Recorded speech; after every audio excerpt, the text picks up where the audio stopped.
আমানত গ্রহণ করতে পারে নাই, আল্লাহর কাছে ক্ষমা চায়, মাবুদ গো তোমার কোরআনের আমানত আমি গ্রহণ করতে পারবো না। তারপরে আল্লাহ পাক পাহাড়কে বললেন, পাহাড় আমার কোরআন আমি নাজিল করেছি, আমার কোরআনের আমানত তুমি গ্রহণ করে নাও। পাহাড় আকাশ, পাহাড় জমি, পাহাড় কোরআনের আমানত গ্রহণ করতে পারে নাই। পাহাড় বলতে শুরু করে দিল, মাবুদ গো তোমার কোরআনের ভার আমি বহন করতে পারবো না। যে পাহাড়কে আল্লাহ পাক পেরাক হিসাবে ব্যবহার করেছেন, এই জমিনটা ধরে রাখার জন্য পাহাড়কে পেরাক হিসাবে ব্যবহার করেছেন। আগে মানুষ পাহাড় কাটতো, এখন রিসার্চ করে দেখেছে যে এই পাহাড়টা হলো পেরাক, জমিনের জন্য, নইলে জমিন দইসা যাবে, গর্ত হয়ে যাবে। এই জন্য পাহাড় কাটা নিষেধ।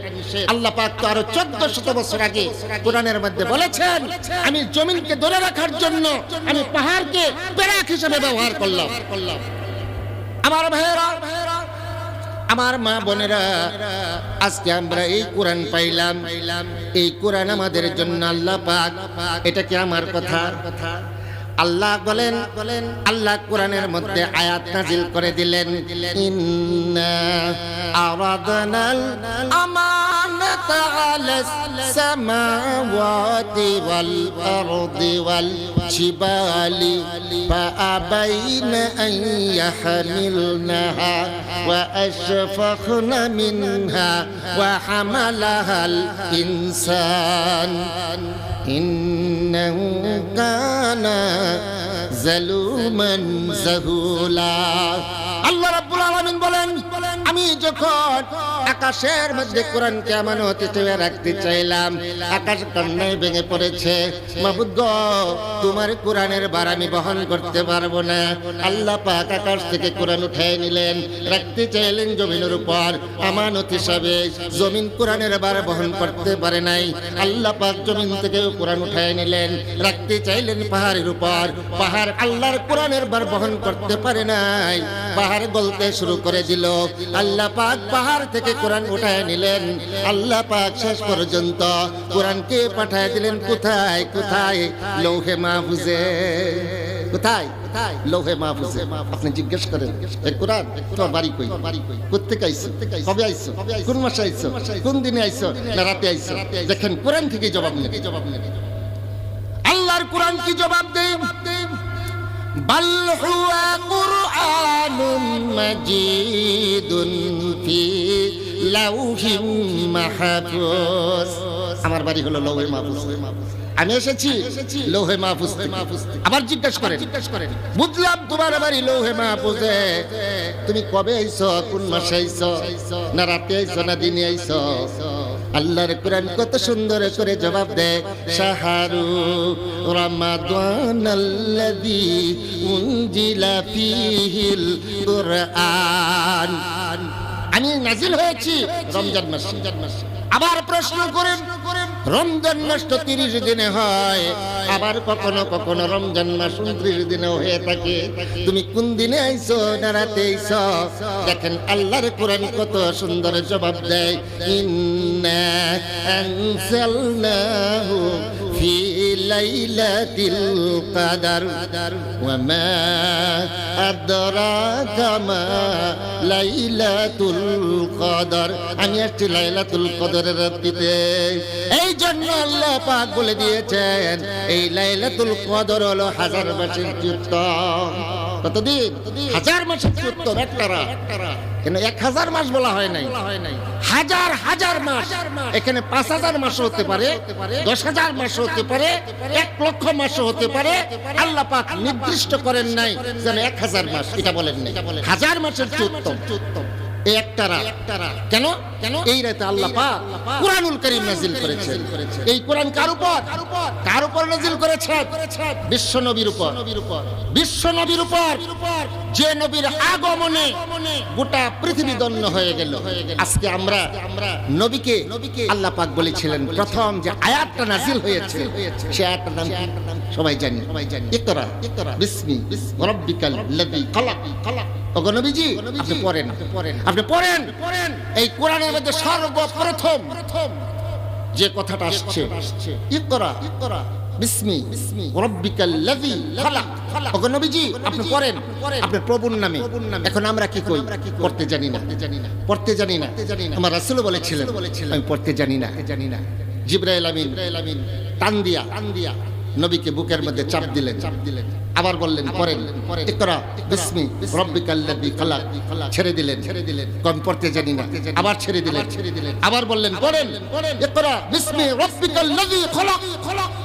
সাথে সাথে নবী পড়তে শুরু করে দিলেন ইকরা বিসমি রাব্বিকাল্লাযী খালাক খালাকাল ইনসানা মিন আলাক।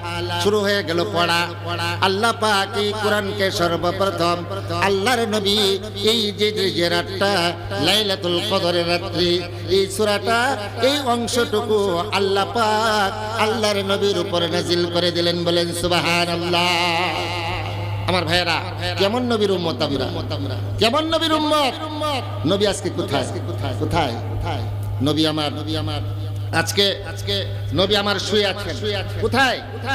আমরা একটু জিকির করি লা ইলাহা ইল্লাল্লাহ, লা ইলাহা, সবাই লা ইলাহা ইল্লাল্লাহ।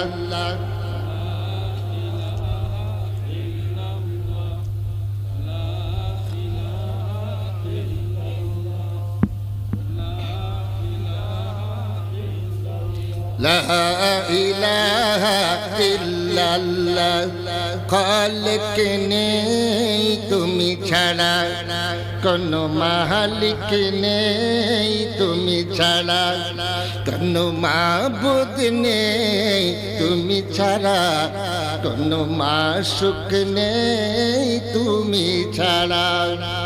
এই জীবনে তোমার মতো আপনার কেউ নেই, এখানে ওখানে সবখানে শুধু তোমাকে খুঁজে বেড়াই।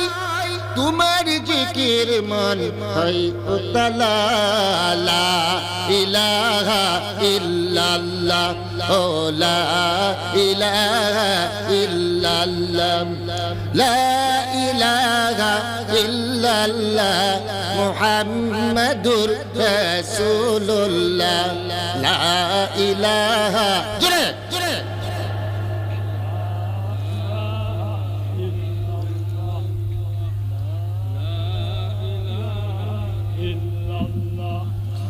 লা ইলাহা ইল্লাল্লাহ মুহাম্মাদুর রাসূলুল্লাহ সাল্লাল্লাহু আলাইহি ওয়াসাল্লাম।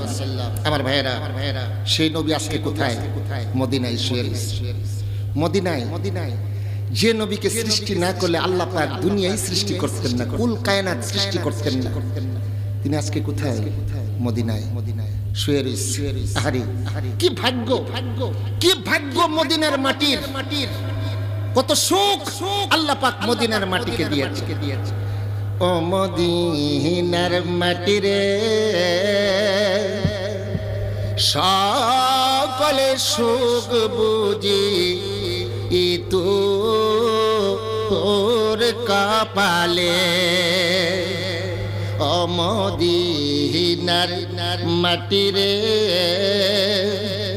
সকল সুখ বুঝি তোর কপালে। মদিনা রে, তোর বুকে আমার নবী, যার লাগি পাগল সবই, যার তরে হইল সৃষ্টি ত্রিভুবন।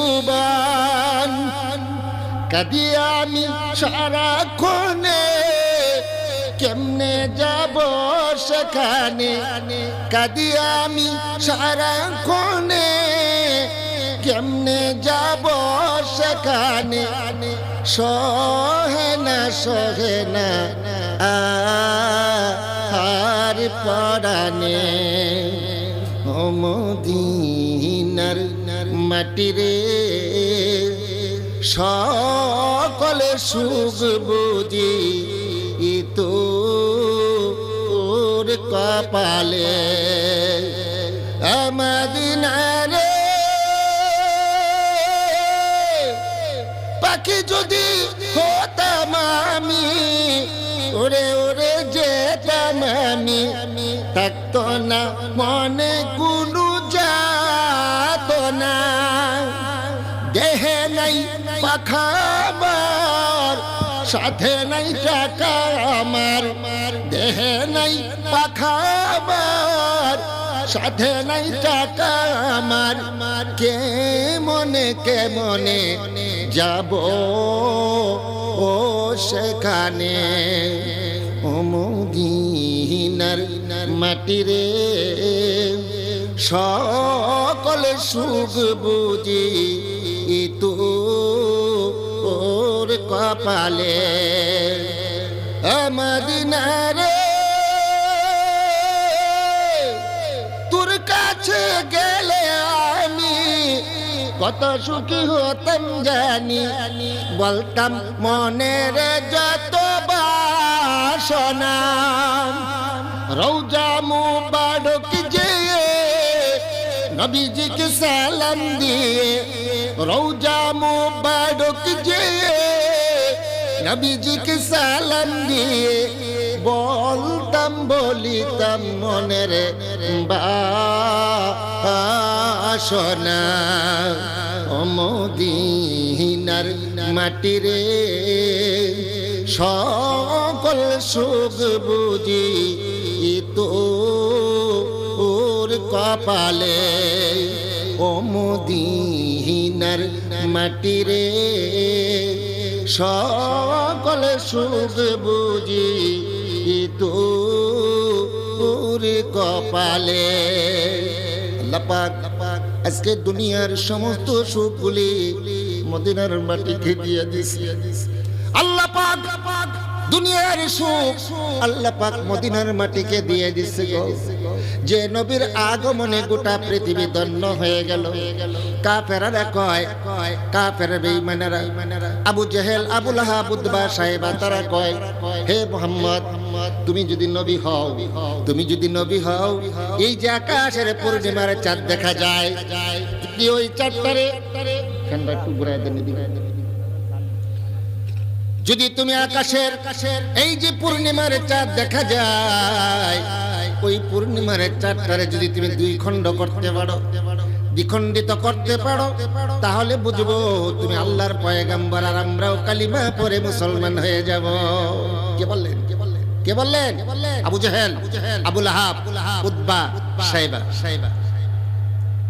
দয়ার নবী মায়ার নবী চিন্তা করলেন হায়রে আমার চাচা আমি দুনিয়ার জমিনে রাহমাতাল লিল আলামিন হিসাবে আল্লাহ পাক আমাকে দুনিয়াতে প্রেরণ করেছেন আর আমার চাচারা আমার বংশের মানুষগুলো দুজকের আগুনে জ্বলবে জাহান্নামে জ্বলবে এটা কেমনে আমি সইব এই জন্য আল্লাহ পাক আকাশের চাঁদের দিকে যখন আঙ্গুল দিয়ে ইশারা করেছেন সাথে সাথে আকাশের চাঁদটা দ্বিখণ্ডিত হয়ে গেল বলেন সুবহানাল্লাহ আকাশের চাঁদ দ্বিখণ্ডিত হয়ে গেল তখন আবু জাহেল কি কয় আবু জাহেল কয় মুহাম্মদ আগে মনে করছিলাম তোমার জাদু শুধু দুনিয়ার জমিনে চাঁদের দেশেও যে যাইব তোমার জাদু এটা তো কোনোদিন কল্পনা করি নাই তোমার জাদুর এত পাওয়ার চাঁদের দেশেও চলে গেছে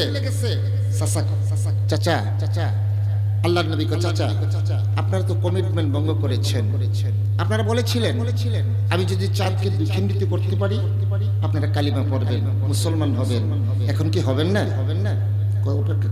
অপেক্ষা করো কতদিন 1 মাস কেন 1 মাস কেন বলে আমাদের বংশের মধ্যে কিছু মানুষ সিরিয়া গেছে সিরিয়া দামেস্কে সেখানে বাণিজ্য করার জন্য কয়েকশো কিলোমিটার কয়েক হাজার কিলোমিটার তারা যদি সেখান থেকে আসো 1 মাস পরে আসবে কতদিন 1 মাস পরে তাদেরকে জিজ্ঞেস করে লই ওই সিরিয়াও কি ওই দিন এই তারিখে এতটার সময় চাঁদ কি দ্বিখণ্ডিত হয়েছিল কিনা 1 মাস পরে ওরা আসছে আবু জাহেল জিজ্ঞাসা ওই সিরিয়াতে কি অমুক তারিখে রাত এতটার সময় আকাশের চাঁদ দ্বিখণ্ডিত হয়েছিল।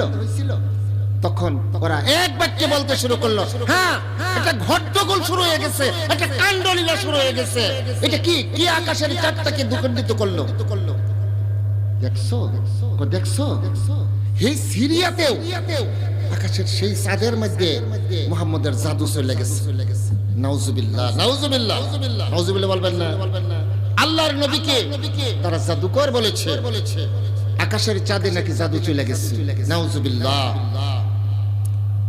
ওই আকাশের চাঁদ যে দ্বিখণ্ডিত হইল, নাসার বিজ্ঞানীরা 1450 বছর পরে চাঁদের দেশে যখন গেল, নাসার বিজ্ঞানীরা যখন চাঁদের দেশে পৌঁছে গেছে, তখন যায় দেখে ওই চাঁদের মধ্যে এত বড় একটা ফাটল দেখা যায়, এত বড় একটা খালের মতো দেখা যায়। কে জানি এইটা চাঁদটারে দ্বিখণ্ডিত করলো। ওই নাসার বিজ্ঞানীরা রিসার্চ করে দেখেছে, আজ থেকে 1400 বছর আগে কে যেন কার মাধ্যমে জানি এই আকাশের চাঁদ দ্বিখণ্ডিত হয়ে গিয়েছিল। ওই আকাশের চাঁদ দ্বিখণ্ডিত হয়ে গিয়েছিল আজ থেকে 1400 বছর আগে।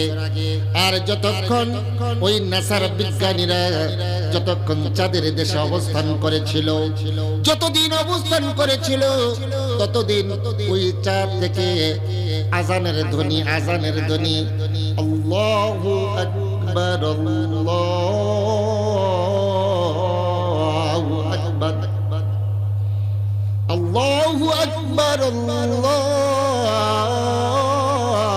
আল্লাহু আকবার আশহাদু আল্লা ইলাহা ইল্লাল্লাহ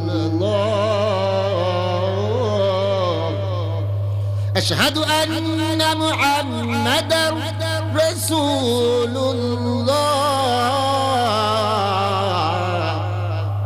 হাইয়া আলাস সালাহ হাইয়া আলাল ফালাহ হাইয়া আলাস সালাহ হাইয়া আলাল ফালাহ। তারপরে আরেকটা আওয়াজ আসে, আসসালাতু খায়রুম মিনান নাওম। ঘুম থেকে নামাজ যুক্ত ফজরের সময় আওয়াজ। ওই নাসার বিজ্ঞানীরা যখন দুনিয়ার জমিনে চলে আসলো, দুনিয়ার জমিন থেকে মসজিদ থেকে আযানের ধ্বনিগুলি যখন কানে বেজে আসে, তখন নাসার বিজ্ঞানীরা আর বুঝতে বাকি রইল না, হায়রে আমরা শুনতে শুনতে যতক্ষণ সময় চাঁদের দেশে অবস্থান করেছিলাম, ততক্ষণ সময় শুধু আই শব্দগুলি তো আমার কানের মধ্যে বেজেছে। শুনতে শুনতে নাসার বিজ্ঞানীদের মুখস্থ হয়ে গেছে। কি আওয়াজটা কোত্থেকে করছে? মুসলমানদের মসজিদ থেকে আওয়াজ দেখা যায়। হায়রে, তাহলে চাঁদের দেশে কোনো মানুষ নাই, সেখানেও এই আওয়াজ, নিশ্চয় এটা কোনো মানুষের ধর্ম হতে পারে না, এটা একমাত্র মহান রব্বুল আলামিনের একমাত্র মনোনীত ধর্ম। সাথে সাথে তারা ইসলাম কবুল করেছে, মুসলমান হয়েছে। আজকে আল্লাহর নবীর চাচা হইয়া তারপরেও তারা মক্কায় জন্মগ্রহণ করেও তাদের কপালে ইসলাম নাই, ইসলাম নাই, ইসলাম নাই। আমার ভাইয়েরা, তারা হলো কপাল পোড়া আর বিধর্মীর গর্তে যাদের জন্ম হয়েছে, যারা ইসলামের কিচ্ছু জানে না, আল্লাহ পাক তাদেরকে ইসলামের সুশীতল ছায়ার নিচে তাদেরকে স্থান করে দিয়েছেন। বলেন সুবহানাল্লাহ। আজকেও এইভাবে কিছু আবু জেহেলের নাতিপুতিরা এই পৃথিবীর জমিনে আছে, নামদারি মুসলমান। ওরা নামদারি মুসলমান, ইসলামের কথা শুনলে এদের গা জ্বলে যায়। এদের থেকে সাবধানতা অবলম্বন করতে হবে, বুঝতে হবে ওরা হলো মুনাফিক। ওরা মুনাফিক মার্কা মুসলমান, ওরা কোনোদিন মুসলমানের বন্ধু হতে পারে না। এরা হলো ইহুদির দালাল। আজকে আমরা এই সমাজের মধ্যে দেখবেন তারা কোরআনের মাহফিলগুলোর মধ্যে বাধা দেয়। কোরআনের কথা বললে পড়ে হয়ে যায় মানুষ মৌলবাদ, হয়ে যা রাজাকার। আজকে কোরআনের কথা বলতে গেলে ওই মানুষটার ঠাঁই হয় না দুনিয়াতে। তার উপরে যত ধরনের নির্যাতন, যত ধরনের অত্যাচার, যত ধরনের নির্যাতন তার উপর চালায়া দেওয়া হয়। তুমি কেমন মুসলমান? কেমন মুসলমান তুমি? নাম দিছো মুসলমান, বেশ ধরেছ, লম্বা টুপি, লম্বা জুব্বা পরেছ। তুমি জেনে রাখো, তোমার মতন মুসলমানের আল্লাহর কোনো দরকার নাই। তোমার মতন মুনাফিক মার্কা মুসলমান আব্দুল্লাহ বিন উবাই ছিল। আব্দুল্লাহ বিন উবাই একজন মুনাফিক, রাসূলের বিখ্যাত সাহাবী। এটা শুধু আজকে নয়, রাসূলের জামানাও ছিল ওই রকম মুনাফিক মার্কা মুসলমান। রাসূলের আমলেও ছিল। আব্দুল্লাহ বিন উবাই সে রাসূলের সাথে বসতো, রাসূলের সাথে খাইতো, রাসূলের ওয়াজ শুনতো, চোখের পানিগুলি ঝরঝর করে পড়তো। রাসূল দেখেছেন যেভাবে আপনারা আমার কথাগুলি শ্রবণ করছেন মনোযোগের সাথে, আমি কি বুঝি না আপনাদের কতটুকু মনোযোগ আমার প্রতি আছে? সবাই একই দৃষ্টিতে আমার দিকে তাকায় আছেন। ঠিক তেমনি ভাবে আমার রাসূল যখন বয়ান করতেন তখন এইভাবে, এত কঠিন একজন শ্রোতা আব্দুল্লাহ বিন উবাই ছিলেন। আল্লাহর নবীর কথা শুনে শুনে আল্লাহর নবী তাকায় দেখতেন আব্দুল্লাহ বিন উবাইয়ের চোখ থেকে পানি পড়তে পড়তে ধারি ভিজে ভিজে পড়তেছিল। আল্লাহর নবী দেখেছেন আব্দুল্লাহ বিন উবাই রাসূলের এত ভক্ত একজন মানুষ, এত ভক্ত একজন সাহাবী। আল্লাহর নবী যুদ্ধের ময়দানে পাঠাইয়া দিলেন। যুদ্ধের ময়দান থেকে আব্দুল্লাহ বিন উবাই চিন্তা করলো, এই যুদ্ধের ময়দান থেকে যদি আমার কিছু সাঙ্গপাঙ্গ নিয়ে, আমার কিছু ভক্তবৃন্দ নিয়ে এখান থেকে বেগে যাইতে পারি, তখন মুসলমানদের শক্তি খর্ব হয়ে যাবে, আর মুসলমানরা পরাজিত হবে, আর বিদর্মীরা জয়ী হয়ে যাবে। তার অন্তরে ছিল এটা। আল্লাহ কি জানে না? আল্লাহ কি জানে না? তখন আব্দুল্লাহ বিন উবাই তার দলবলের মানুষগুলিকে এত সুন্দর করে বুঝাইছে, এই গরমের দিনে কেন যুদ্ধ করতে যাব? চলো আমরা মসজিদে বৈশা বৈশা আল্লাহ বিল্লাহ করি, তাসবিহ তাহলিল করি। আল্লাহ পাক ইচ্ছা করলে এমনি তো জয় করে দিতে পারে। চলো। এইরকম ভাবে কিছু মানুষ নিয়ে বেগে চলে গেল, মসজিদে চলে আসলো। এইদিকে ইসলামের শক্তি খর্ব হয়ে গেল। হঠাৎ করে কিছুদিন পরে আব্দুল্লাহ বিন উবাই অসুস্থ হয়ে গেছে। কানার তো মনে মনে জানা, তাই না? সে তো জানে তার অন্তরে কি আছে। তখন তার পুত্রে কয়, আব্দুল্লাহ এদিকে আসো, এদিকে আসো, আমার তো মৃত্যু সজ্জা, আমি আজ হয়তো আর বাঁচবো না, আমি হয়তো আর বাঁচবো না। আমার নবীকে বলে দিও, আমি তোমার ওসিয়ত করে গেলাম, আমার নবীকে বলবা নবীর জুব্বা দিয়া যেন আমার কাফনের ব্যবস্থা করে দেয়, নবীর জুব্বা দিয়া আমার জন্য কাফনের ব্যবস্থাটা করে দে। আর নবীকে বলবা আমার কবরের মধ্যে যেন একটু হাঁটাহাঁটি করে, আর নবীকে বলবা আমার জানাজার নামাজের ইমামতি যেন করে। কতক্ষণ পরেই আব্দুল্লাহ বিন উবাইয়ের মৃত্যু হয়ে গেল। ছেলে দৌড়ে রাসূলের দরবারে উপস্থিত হয়ে গেল। নবীজি, আমার বাবা সারাটি জীবন আপনার একজন সাহাবী ছিলেন, আপনার একজন সহচর ছিলেন। আমার বাবা মৃত্যুর আগে আমাকে ওসিয়ত করে গেছে, নবীজি আপনার জুব্বা দিয়া যেন আমার বাবার কাফনের ব্যবস্থা হয়।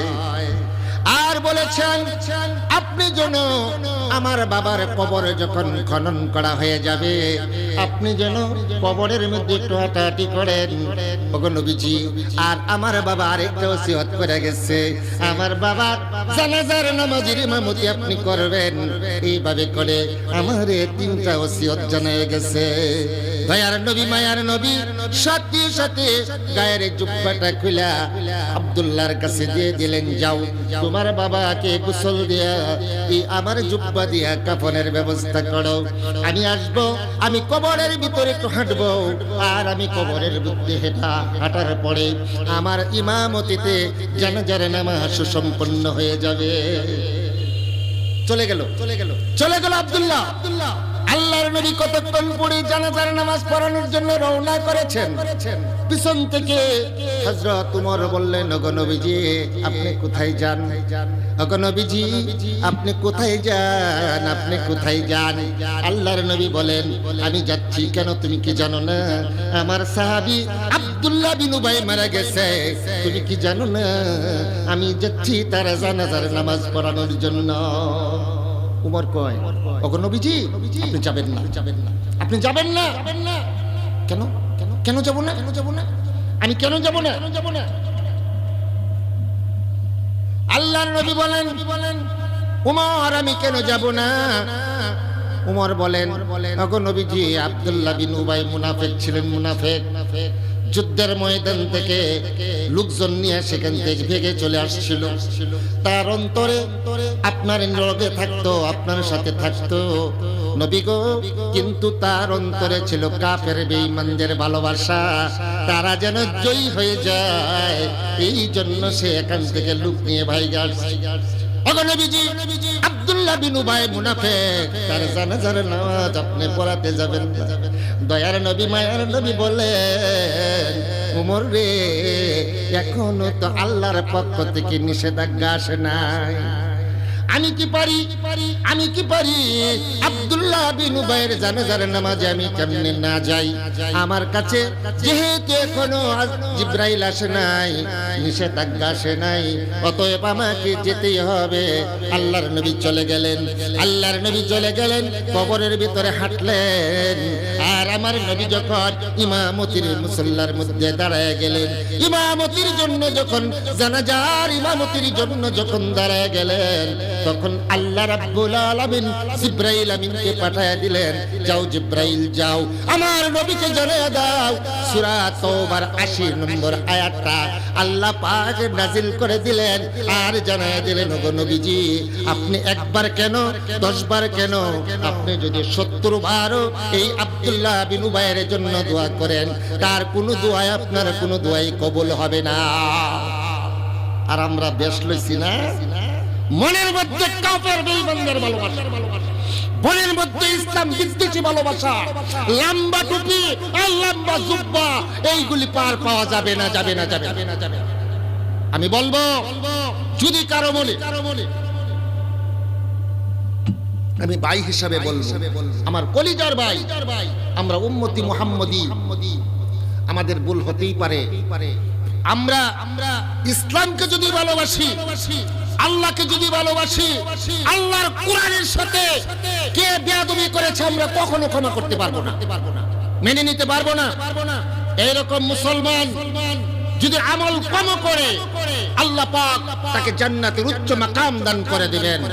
এই কোরআন নাজিলের মাস সামনে আমি আপনাদের এখানে সকাল থেকে কথা বলতে বলতে ক্লান্ত হয়ে গেছি। আমার প্রতিদিন এইভাবে 10 ঘন্টা 12 ঘন্টা 15 ঘন্টা কথা বলতে হয়। আগামীকালও আমার 2টা প্রোগ্রাম, সারাদিনেরটা, রাতে আরেকটা। আলহামদুলিল্লাহ, যার কারণে আমার গলাটা ভাঙা, আমি বেশি সময় আপনাদেরকে দিতে পারছি না। আমার জন্য দোয়া করবেন, আমার জন্য দোয়া করবেন। আর একটা অনুরোধ আমি করে যাব, এই যে সামনে রমজান, কুরআন নাজিলের মাস, আমরা আল্লাহর কাছে প্রাণ ভরে কাঁদবো। কেন কাঁদবো? আল্লাহ পাক দুনিয়ার জমিনে বান্দাকে পাঠাইছেন, বান্দারে দুনিয়ার মধ্যে কম হাসো, আনন্দ কম করো। বান্দারে চোখের পানির যে কি পাওয়ার, বান্দা হাসরের জমিনে তুমি দেখবা, হাসরের জমিনে দেখবা চোখের পানির যে কি পাওয়ার। আল্লাহ বলেন, বান্দা যখন চোখের পানি ছেড়ে দেয়, আমার রহমতের দরিয়ার মধ্যে জুস মারে, আমার কুদরতি অন্তর তখন ঠান্ডা হয়ে যায়। আমার বান্দারে মাফ না করে আমি পারি না। আল্লাহ বলেন, বান্দারে তুমি যদি সমুদ্রের ফেনা পরিমাণ গুনাহ করে থাকো, আর পাহাড় পরিমাণ গুনাহ যদি তুমি করে থাকো, বান্দা তুমি যদি আমার কাছে ক্ষমা চাও, চোখের পানি ছেড়ে দাও, আমার রহমতের দরিয়ার মধ্যে জুস মারে। আমি ফেরেশতাদেরকে বলি, ফেরেশতারে আমার বান্দার চোখের পানিগুলি জমিনে পড়তে দিও না, আমার কাছে এনে দাও, সংরক্ষণ করে রাখবো।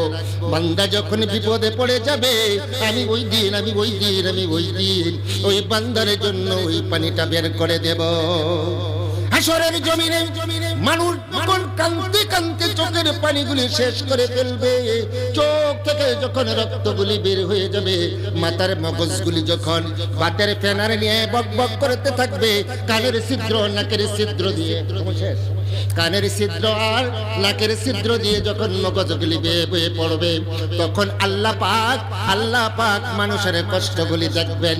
আল্লাহ পাক বলবেন, হে ফেরেশতারে, আজকে আমার এই হাসরের জমিনে আমার উম্মতেরা, আমার বান্দারা, আমার নাফরমানেরা, তারা সব কইরা কেমন জাহান্নাম কামাই করেছে, ওই জাহান্নামটাকে সাত তবক মাটির নিচ থেকে জাহান্নামটাকে টেনে আনো, ভালোভাবে ধরবা যেন জাহান্নাম ছিঁড়ে ছুটে আসতে না পারে।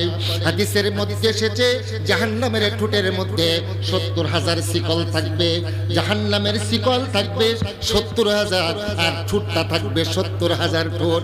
এই 70,000 ঠোঁটের মধ্যে 70,000 করে এইরকম শিকল লাগানো থাকবে। এক একটা শিকলের মধ্যে 70,000 ফেরেশতা ধরবে।